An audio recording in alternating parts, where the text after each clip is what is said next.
আপনারা সকলেই জানেন যে সনাতন ধর্মে বিভিন্ন দেবদেবীদের উপাসনা করা হয়, কিন্তু আমরা অনেকেই আছি যারা পরমেশ্বর ভগবানের সাথে সকল দেবদেবীকে এক মনে করি, যেটি সম্পূর্ণ ভুল ধারণা। তাহলে কি সেই ঈশ্বর যিনি সর্বশ্রেষ্ঠ, যার সমান কেউ নেই, যার উপরে কেউ নেই? শ্রীমদ্ভগবদ্গীতায় ভগবান শ্রীকৃষ্ণ অর্জুনকে বলেছিলেন যে তিনিই একমাত্র পরমেশ্বর। দেবদেবীদের উপাসনা করলে তারই উপাসনা করা হয়, কারণ দেবদেবী ভগবান শ্রীকৃষ্ণের বিভূতি স্বরূপ।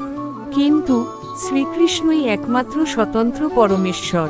তার উপাসনা করলে অন্য কোনো দেবদেবীদের উপাসনা করার কোনো প্রয়োজন নেই, বরং তাকে না মেনে যদি দেবদেবীদের উপাসনা করা হয় তাহলে অবশ্যই তারা মহাপাপী ও অন্তিমে নরকগামী। বৃক্ষের মূলে জল দিলে আলাদা করে গাছের ডালে বা পাতায় ইত্যাদিতে জল দিতে হয় না, দিলেও তা বৃথা। ঠিক সেরকম সর্বদেব বিগ্রহ পরমেশ্বর ভগবান শ্রীবিষ্ণু বা শ্রীকৃষ্ণের উপাসনা করলে আলাদা করে কোনো দেবদেবীদের উপাসনা করার কোনো প্রয়োজন নেই।